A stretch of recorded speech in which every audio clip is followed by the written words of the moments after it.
Yo, what's up mga kaibigan? Nalina tayo magkwentuhan sa panalo ng Los Angeles Lakers ay nagtala ng 27 points, 5 rebounds, and 14 assists sa LeBron James. Napakatindi pa rin nga ng mga stats na yan. Kung ibang player nga ito ay talagang nakakamangha na mga stats na yan. Ganun pa man dahil sa LeBron nga ito ay hinuhold siya ng mga tao sa ibang standard. At ganun nga talaga ang mga all-time greats. Dahil kung katulad ka lang nga ng iba ay walang special sa'yo. So solid stats nga yan. Ganun pa man ang kanyang efficiency ay bagsak. Bukod nga sa 12 of 28 lamang si LeBron sa field, 0 of 9 lang nga siya sa 3 points kanina. At simula nang may tabla niya si Kyle Korver sa all-time 3-pointers made list ay talagang inaalat nga ang kanyang shooting mga kaibigan. 20 straight misses na siya across 4 games. Yan nga ang worst stretch sa kanyang career mga kaibigan. To start the season ay napakaganda nga ng kanyang shooting. Subalit sa last 4 games na ito ay nagiging problema nga ito ng 4-time MVP to the point na muntik pa silang matalo sa game laban sa Utah Jazz na nasa dulo ng standing. Ngayong season ay nagtatala din si LeBron ng 22.5 points, 8 rebounds, and 9.5 assists per game. Almost triple-double pa rin nga yan mga kaibigan at nasa year 22 na siya.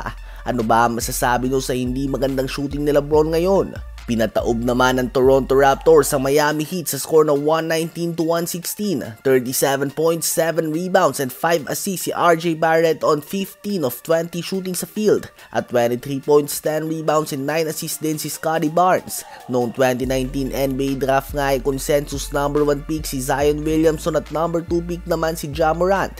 Medyo mabagal nga ang simula ng career ni RJ Barrett sa NBA.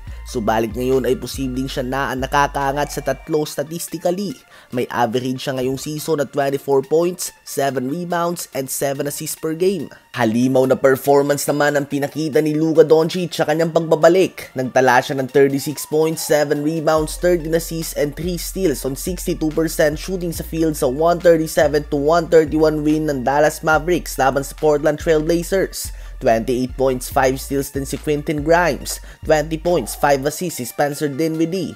19 points si Daniel Gafford at 14.6 assists si PJ Washington. So solid win nga para sa Mavs sa game kung saan out si Kyrie Irving, Klay Thompson, Derek Lively at Dante Exum na ipanalo na ng Mavs ang 6 sa kanilang huling 7 laro. Mala-alien na performance naman ang pinakita ni Victor Wembanyama sa 127-125 win ng San Antonio Spurs laban sa Sacramento Kings. Nagtala ang reigning Rookie of the Year ng 34 points, 13 rebounds, 11 assists, and 3 blocks on 65% shooting sa field. 21 points din si Devin Vassell, 19 points, 8 rebounds si Champ Penny, 17 points si Keldon Johnson at 13 points, 10 assists si Chris Paul. Niluto naman ng mala-prime James Harden ng Denver Nuggets at nagtala siya ng 39 points, 9 rebounds, 11 assists, and 6 3-pointers sa game na ito. Panalo ang Los Angeles Clippers sa dikit na score na 126-122. 28 points din ang tinulong ni Norman Powell, habang 28 points, 14 rebounds, and 11 assists din si Nikola Jokic.